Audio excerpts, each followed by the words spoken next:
মই শইকীয়া ডক্টৰ শইকীয়া আমি এতিয়া চাওঁ প্ৰস্পেক্ট আমাৰ অসমত পাৰ্টিকুলাৰ অসম বা নৰ্থ ইষ্ট প্ৰস্পেক্টত প্ৰেক্ষাপটত লেয়াৰ ফাৰ্মিঙৰ সম্ভাৱনা কিমান আছে আৰু কিয় বা থাকিব সম্ভাৱনা কিমান আছে কিয় বা থাকিব বা লেয়াৰ ইণ্ডাষ্ট্ৰিটো লেয়াৰ ফাৰ্মিং ইয়াত নহ'ব কিয় তাকে মই চমুকৈ ক'বলৈ চেষ্টা কৰিম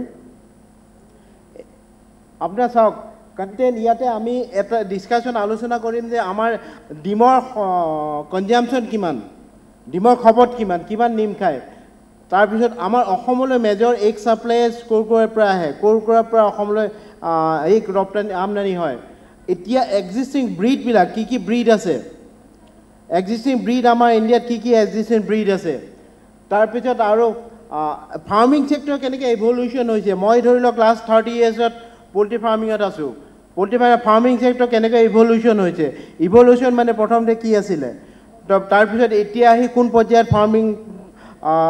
ফাৰ্মিঙৰ পৰ্যায়টো পালেহি তাৰপিছত চেষ্টা কৰিম আমাৰ যে অসমক লৈ পেলাই বা নৰ্থ ইষ্টক লৈ পেলাই এটা চলে যে ইয়াতে পোল্ট্ৰি ফাৰ্মিং লেয়াৰ ফাৰ্মিং নহ'ব লেয়াৰ ফাৰ্মিং ইয়াত হোৱাৰ সম্ভাৱনা নাই বহুত অবষ্টেকলছ আছে বহুত বাধা আছে সেইটো লৈ আলোচনা কৰিম তাৰপিছত এটা মেজৰ কথাটো হ'ল যে অসমত মই যেতিয়া বাহিৰত আছিলোঁ মই যোৱা বছৰ ঘূৰি আহিছোঁ প্ৰায়ে শুনো যে ইয়াতে লেয়াৰ নহ'ব কিবা অন্য ব্ৰিডাৰ নহ'ব বা নহ'ব কিয় সেই বস্তুটো মই বুজি পোৱা নাছিলোঁ ইয়াত অহাৰ পিছত এতিয়া দেখিছোঁ নহ'ব কিয় নোহোৱাৰ কাৰণেই নাই পোল্ট্ৰি এনেকুৱা এটা জেগা নাই ৱৰ্ল্ডত there is no' place in the world there is a not poultry can be everywhere পিছত যদি একেবাৰে বেৰা ক্লাইমেট নহয় আৱহাৱা নহয় তেতিয়া পোল্ট্ৰি চবতেই হ'ব আৰু পোল্ট্ৰি কৰাৰ কাৰণে পোল্ট্ৰি চবতেই হ'ব অসমত নহ'ব কিয় অসমৰ এটা ইমান সুন্দৰ এনভাইৰনমেণ্ট তাৰপিছত আহি যাম আমি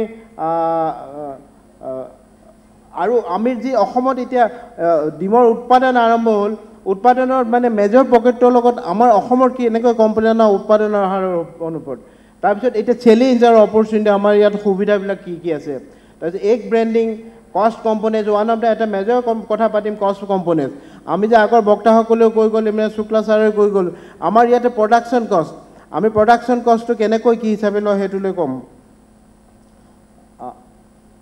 এইটোত আৰু মই নাযাওঁ যিহেতু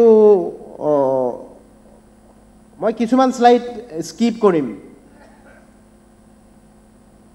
এতিয়া আগতে কৈছে আগতে আপোনাৰ আমাৰ আগৰ বক্তাই কৈ গৈছে যে আপোনাৰ আমাৰ যোনটো মেডিকেল কাউন্সিলৰ recommendation Indian council of medical research recommend 180Xৰ ভিতৰত আমি অল ইণ্ডিয়াত দুটা ফিগাৰ আছে আমি যোনবিলাক চহৰ এৰিয়াত আমি 80 পৰা 100টালৈকে এগ কনজাম্পশ্যন কৰোঁ আৰু গাঁও এৰিয়াত কি হয় 60 পৰা 70টা আপোনাৰ এগ কনজাম্পশ্যন কৰা হয় যি হওক এইটো এতিয়া মেজৰ এগ প্ৰডিউচাৰ হ'ল আপোনাৰ অন্ধ্ৰপ্ৰদেশ লাকিলি মোৰ যে সৌভাগ্য সেইবিলাক জেগাত কাম কৰিবলৈ সুবিধা পালোঁ অন্ধ্ৰপ্ৰদেশৰ হায়েষ্ট ইণ্ডিয়া এগ কনজাম্পশ্যন হয় এইটো 2020লৈকে ডেটা আছিলে 501টা এগ এভেইলেবিলিটি 501টা এগ কনজাম্পশ্যন তাৰ কিন্তু 65% সিহঁতি অন্য প্ৰদেশলৈ পঠায় এটা মেজৰ সিহঁতৰ লক্ষণ গন্তব্যস্থান হ'ল সেই ডিমবিলাকৰ অসম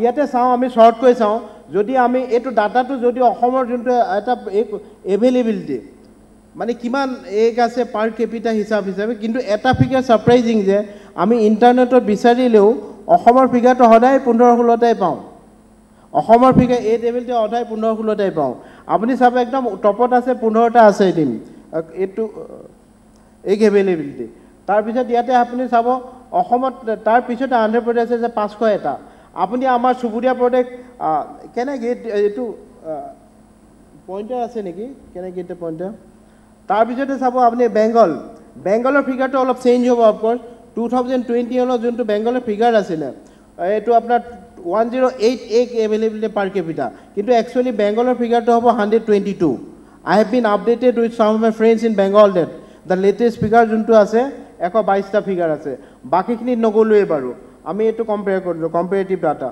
আমি ক'ত আছোঁ অন্ধ্ৰপ্ৰদেশৰ লগত যদি আমি কম্পেয়াৰ কৰোঁ তেতিয়াহ'লে ক'ত তাৰপিছত আপোনাৰ এই ফিগাৰটো অকণমান চেঞ্জ হ'ব বাৰু আমাৰ টোটেল এতিয়া অসমত আজি মোক কোৱা হ'ল যে এৰাউণ্ড 10 লাখ মানে লেয়াৰ পপুলেশ্যন আছে কিন্তু মই এইটো বনাইছিলোঁ কেইমাহমানৰ আগত, তেতিয়া 7-8 লাখ লেয়াৰ পপুলেশ্যন আছিলে। ৰিচেণ্টলি অলপ লেয়াৰ আহি যদিও প্ৰডাকশ্যনত অহা নাই, যদি প্ৰডাকশ্যনত অহা নাই, কেইবাটাও ফ্লক প্ৰডাকশ্যনত অহা নাই, তেতিয়া প্ৰডাকশ্যনত অহা নাই, কিন্তু এতিয়া এৰাউণ্ড 10 লাখমান পপুলেশ্যন আছে। 10 লাখৰ ভিতৰত 7 লাখমান পপুলেশ্যন হয়তো প্ৰডাকশ্যনত আছে। মই ক'ব নোৱাৰি ইয়াতে কোনে লেয়াৰ ইণ্ডাষ্ট্ৰি কোন আছে বাৰু, বৰ বেছি মানুহ নাই বোধহয়। যিখিনি আছোঁ আমি আগতে আছোঁ, সেইখিনি স্পীকাৰ লেভেলৰ মানুহখিনিয়ে বেছি আছোঁ, লেয়াৰ ইণ্ডাষ্ট্ৰীৰ মানুহ নাই বোধহয়। কোনোবা আছে নেকি লেয়াৰ ইণ্ডাষ্ট্ৰী? অকণমান ইণ্টাৰেষ্ট পালোঁ এটেণ্ড কৰিবলৈ। আমাৰ শইকীয়া ডাঙৰীয়া আছে, যা হওক 2জন পাইছোঁ লেয়াৰ ইণ্ডাষ্ট্ৰীৰ মানুহ। নাই, মই জাষ্ট সংখ্যাটো লৈ লৈছোঁ। আৰু ইণ্টাৰেষ্টেড কোনোবা আছে নেকি? পিছফালেতো মানুহেই নাই আমাৰ অডিয়েঞ্চ এতিয়া। আছে নেকি? 1জন পালোঁ, আৰু 1জন, 2জন পালোঁ, ধন্যবাদ। 3জন আছে লেয়াৰ ইণ্ডাষ্ট্ৰীত, 2জন পালোঁ ইণ্টাৰেষ্টেড। অকণমান কম বাৰু, বেছিকৈ নকওঁ। ইয়াতে চাওক, major sources of egg to North East. আপোনাৰ আমাৰ যেনেকৈ আহিছে ফিগাৰটো এৰাউণ্ড 30 to 35 লাখ। আমাৰ যে অসমত ডিম সোমায়, সেইটো একচুৱেলি সঠিক ফিগাৰটো আমাৰ লগত নাই। প্ৰত্যেক দিনত ডেইলি প্ৰায় 30-ৰ পৰা 35 লাখ ডিম সোমায়। ডিমৰ হয় কি, গুৱাহাটীতে কোনোবাই কয় 10 লাখ, সেইটো আমাৰ পৰিসংখ্যাটো সঠিকভাৱে নাই। তাৰ মই এটা আনুষংগিক মই পৰিসংখ্যা লৈ পেলাই ইয়াতে দিছোঁ, কিন্তু ইজ এৰাউণ্ড 30 to 35 লাখ বাহিৰৰ পৰা ডিম আহে। তাৰপিছত আমি ব্ৰিডত যদি যাওঁ, যোনে 2জন আছে, আপুনি এইফালে আপোনাৰ মই 2জনেই পালোঁ ইণ্টাৰেষ্টেড মানুহ যে ফাৰ্ম কৰিব বুলি, ইণ্টাৰেষ্টেড এণ্টাৰপ্ৰিনৰ 3জন পালোঁ। এই ব্ৰিড কেইটামানেই আছে আমাৰ ইণ্ডিয়াত এভেইলেবল, এইকেইটাই ব্ৰিড। আৰু সবিশেষ নকওঁ বাৰু, এইকেইটাই হ'ল আপোনাৰ ব্ৰিড, কেইটামান এভেইলেবল ব্ৰিড আছে। আৰু মোৰ সৌভাগ্য যে তাৰ ভিতৰতে 2-3টা ব্ৰিডত মই কাম কৰিছোঁ। 2টামান ব্ৰিডত মানে হেড হিচাপেও কাম কৰিছোঁ, প্ৰডাকশ্যন হেড হিচাপে। মই স্কিপ কৰিম কিছুমান শ্লাইড। আচ্ছা, এতিয়া মই এটা যোনে ফাৰ্ম কৰিব বিচাৰিছে, বহুতো হয়তো 2-3জন পালোঁ আমাৰ ফাৰ্ম কৰিব বুলি কৈছে, হাতখন উঠালে বাৰু, নাম নাজানো।